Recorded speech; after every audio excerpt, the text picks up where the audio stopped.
Assalamualaikum warahmatullahi wabarakatuh. Halo semuanya, kembali lagi di channel YouTube aku. Dan di video parenting kali ini aku mau ngebahas tentang apa aja sih yang mesti dibawa saat persalinan. Nah, buat mami-mami baru, kalian jangan lupa dan jangan sampai ketinggalan nonton video ini karena ini penting banget, apalagi buat kalian yang mau melahirkan. Oke, tanpa berlama-lama lanjut kita ke videonya.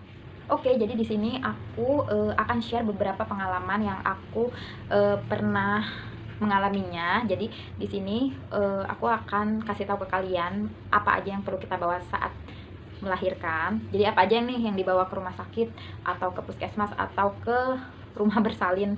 Pokoknya ini yang wajib banget kalian bawa kalau misalnya kalian bingung.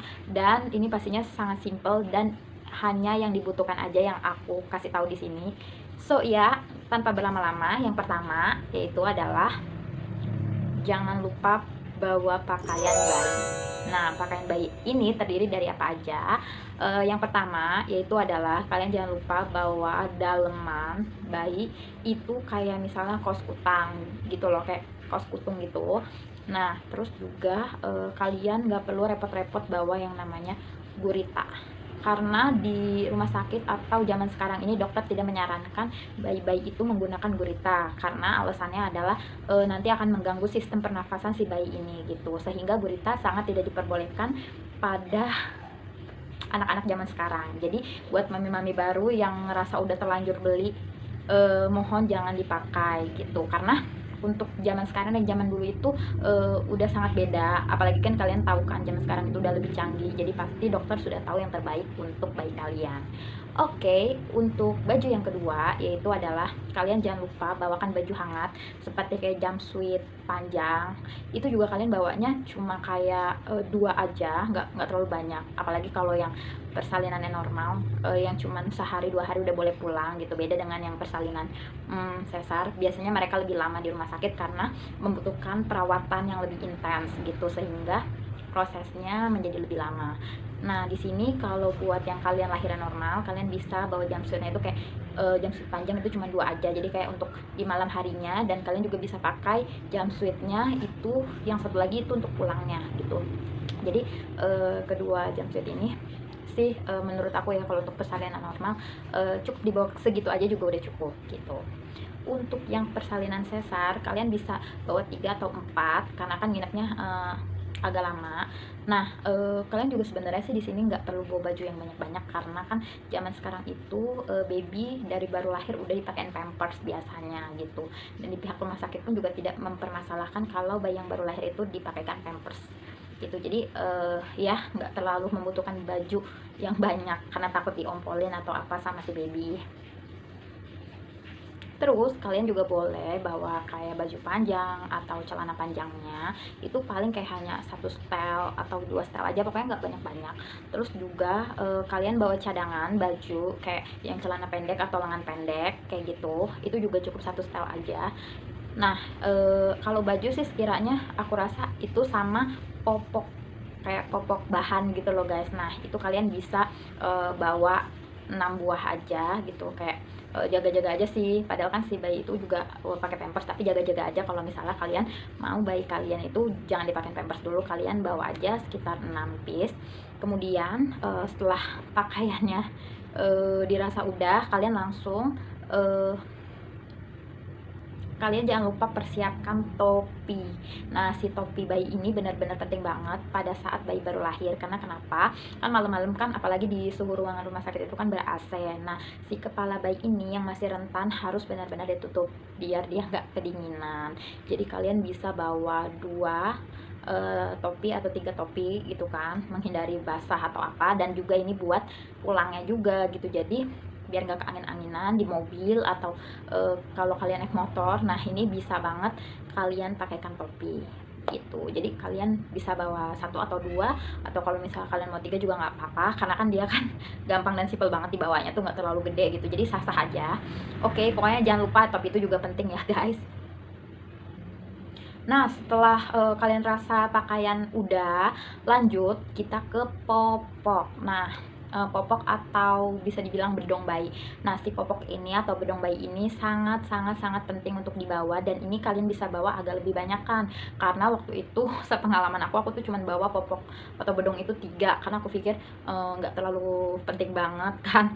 Akhirnya di sana tuh bidan kayak ini tuh kurang, harusnya bawanya tuh kayak 6 ke atas gitu kan. Oh ya udah, akhirnya ngambil lagi di rumah gitu. Nah, jadi untuk menghemat waktu kalian dan biar kalian gak capek atau suami kalian gak capek ngambil lagi ke rumah, kalian bisa banget bawa 6 atau sampai 8 piece si bedong ini. Jadi gunanya tuh sih macam-macam, kayak misalnya buat ganti popok takutnya dia pipis atau apa, biasa pakai itu gitu loh. Dan juga buat ganti-ganti kalau habis melahirkan, habis lahiran banget gitu kan dipakein, terus habis dimandiin atau apa gitu. Pokoknya jaga-jaga takut sih popok atau bedong itu tuh kotor, jadi bisa diganti pakai yang lainnya. Jadi aku saranin kalian bawa itu sekitar 6 lebih lah gitu ya, itu harus kalian bawa. Nah, ini yang paling penting lagi adalah yang aku nggak pikirkan waktu itu adalah si kain. Nah, kain ini penting banget nih untuk kalian pada saat proses melahirkan, apalagi normal. Kain ini kain panjang, jadi tuh kayak apa ya, kain sarung kali ya modelnya, pokoknya kain yang sejenis kain sarung gitu. Nah, kalian bawa ini 3 atau 4, karena pada saat proses melahirkan ada beberapa rumah sakit yang tidak apa ya namanya, tidak ada atau tidak menyediakan kain seperti ini. Jadi pada saat persalinan normal si kain ini tuh benar-benar diperlukan banget. Jadi kayak untuk pas sebelum anak lahir, jadi atau kalau ketuban pecah. Nah, ini biasanya dipakai untuk hal-hal seperti itu gitu. Dan juga pada saat bayi lahir biasanya langsung di selimutin pakai si kain ini gitu. Jadi biar si bayinya itu tuh nggak dingin gitu kan. Jadi si kain ini penting banget. Dan waktu itu kejadiannya aku nggak bawa, jadi benar-benar harus ngambil lagi. Dan untung jarak waktu itu dari rumah persalinan aku ke rumah aku itu nggak terlalu jauh, jadi masih oke-oke aja, fine-fine aja. Tapi kalau buat kalian yang jauh kan kayak wah, makan waktu lagi gitu kan, jadi aduh, jadi lebih nggak mudah aja gitu. Oke, lanjut. Setelah itu yang harus kalian bawa adalah pakaian ibu. Pakaian ibu ini juga penting karena kan kita kan melahirkan itu sebuah proses yang panjang, yang melelahkan. Kadang kita pakai baju yang kita pakai itu keringetan, apalagi yang normal kan kita masih pakai itu. Kadang kan ada juga rumah sakit atau rumah bersalin yang nggak menyediakan pakaian khusus untuk melahirkan, jadi kalian harus bawa baju cadangan untuk kalian, ya entah 2 atau 3 piece gitu kalian bawa. Dan kalau yang buat sesar, kalian juga bisa bawanya agak dilebihin biar kalian tuh kayak nggak nggak itu aja, karena bisa habis ngelahirin tuh kayak gerah lah atau segala macemnya lah gitu. Jadi harus dipersiapkan benar-benar, jadi harus ada cadangannya biar nggak repot sendiri nanti gitu. Jadi si baju bersalin untuk ibu ini juga sangat penting buat kalian bawa gitu. Dan menurut aku pada pakaian si ibu ini, kalian harus yang memudahkan aja sih. Misalnya kalian pakai baju yang kancing gitu, karena untuk mempermudah kalian pada saat menyusui si babynya pada saat di rumah sakit. Begitu juga buat nanti kalian pulang, kalian harus pakai baju ganti juga kan gitu, nggak mungkin kalian pakai itu aja gitu loh, jadi kan aneh banget jadinya gitu. Nah, selanjutnya jangan lupa kalian bawa perlengkapan mandi bayi kayak sabun, sampo, terus kayak minyak wangi, minyak telon, pokoknya yang kayak gitu ya. Jadi kalian harus bawa gitu. Biasanya kan kalau misalnya di rumah sakit juga pasti bayinya dimandiin, habis itu pakai si produknya masing-masing, jadi nggak mungkin satu bayi satu produk. Soalnya karena kalau misal di rumah sakit biasanya udah nyediain, tapi alangkah lebih baiknya kalau kita pakai produk kita sendiri biar nggak kecampur dengan bayi-bayi lain atau bayi orang lain gitu. Jadi lebih kayak safety dan healthy aja gitu guys. Terus kemudian jangan lupa juga kalian bawa plastik itu buat kayak naruh baju-baju kotor kalian, terus naruh baju kotor atau popoknya si anak kalian, jadi biar nggak riweh, nggak dijadiin satu sama baju bersih kayak gitu. Terus kalian juga selanjutnya jangan lupa bawa pumping ASI atau botol susu, ini sebagai cadangan aja ya guys gitu. Jadi kalau misalnya si air susu kalian gak langsung keluar, biasanya si susternya atau si bidannya itu kayak ngasih saran untuk coba susu sufor dulu gitu kan, biar bayinya tuh kayak gak kelaparan atau gak kehausan. Nah, ini kalian perlu banget bawa, jadi kayak buat cadangan aja gitu. Nah, kemudian yang harus kalian bawa yaitu adalah pembalut. Pembalut ini penting banget buat kalian, mau yang normal, mau sesar, pokoknya mau apapun pembalut ini penting banget. Dan kalau saran aku kalian pakai pembalut atau bawa pembalut yang celana gitu. Karena tuh kalau habis melahirkan biasanya darah itu tuh bener-bener banyak banget. Jadi kalian kalau misalnya pakai pembalut yang hanya panjang gitu aja terus kalian double, itu menurut aku masih kemana-mana, pasti akan kemana-mana. Dan pengalaman aku tuh pernah waktu itu karena aku pakai pembalut yang hanya panjang aja gitu kan, itu tuh kayak bocor kanan kiri gitu loh guys. Jadi nggak menyamankan kita pada saat kita aktivitas gitu, karena kan kita harus gendong bayi, nyusuin bayi, turun tempat tidur. Nah itu ribet banget dan nanti akhirnya tuh si pembalutnya itu ngegeser. Jadi aku saranin pakai pembalut yang kayak celana aja gitu, jadi ini lebih menyamankan dan memudahkan kalian dalam beraktivitas. Nah, kemudian kalian jangan lupa juga bawa yang namanya kain kasa atau apa sih, alkohol gitu.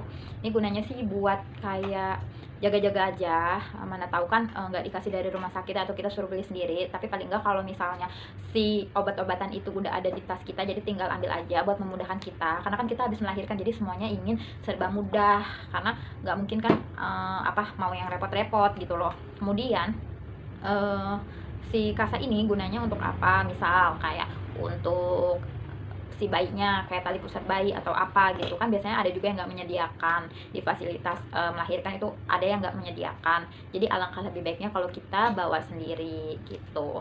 Nah, alkohol ini buat apa, jaga-jaga kalau misalnya ada masalah pada tali pusar atau ada masalah luka pada kita. Pokoknya ini semuanya sebab jaga-jaga aja sih gitu loh. Dan ini yang gak kalah penting yaitu adalah persiapan makanan. Nah, walaupun makanan ini udah dikasih biasanya dari pihak rumah sakit atau puskesmas atau fasilitas bersalin yang lainnya, biasanya kita itu kan ada yang nggak cocok sama makanannya. Nah, ini bisa kita bawa sendiri atau enggak abis ngelahirin itu biasanya lapar banget guys, yang bener-bener lelah. Pokoknya mau lahiran sesar, normal itu sama aja tuh, yang namanya lapar tuh perut kita agak lebih lapar biasanya. Jadi kalian alangkah lebih baiknya mempunyai atau membawa si makanan cadangan. Jadi biar apa ya namanya, biar perut kalian tuh selalu terisi, apalagi kalian lagi menyusui gitu. Nah, dan aku rasa itu doang yang waktu itu aku bawa pada saat aku mau bersalin. Dan ini udah aku masukin waktu itu dari aku 35 week. Karena jadi nanti pas aku udah ada tanda-tanda kontraksi, itu langsung aku ambil aja tasnya. Dan saran aku adalah kalian pakai tas yang simple tapi muat banyak gitu ya. Jadi itu aja sih saran aku gitu. Jadi aku waktu itu pada 35 week aku udah nyiapin itu dimasukin ke dalam tas. Jadi pada saat nanti aku kontraksi tinggal bawa aja gitu. Jadi nggak repot harus ngambil lagi, milih-milih lagi, kan repot kan kalau kalian lagi kontraksi terus kalian harus milih-milih baju, kan gak mungkin. Jadi gitu sih saran aku. Jadi dari sebelum kita melahirkan kita udah prepare semuanya. Jadi pada saat kita udah mulai kontraksi atau udah mulai mau melahirkan, barang-barang atau apapun yang kita butuhkan tinggal kita bawa ke rumah sakit gitu. Jadi mempermudah kita. Oke guys, itu dia tips and triknya apa aja yang aku bawa pada saat aku ke rumah sakit atau pada saat aku bersalin. Dan semoga ini bisa apa ya namanya ya, menjadi alternatif atau mempermudah kalian para ibu baru yang baru mau melahirkan, biar nggak bingung nih apa aja nih yang harus kita bawa gitu. Jadi ini salah satunya. Semoga tips and trik yang aku berikan bisa berguna untuk kalian, dan sampai jumpa di video parenting aku selanjutnya. Dadah, assalamualaikum.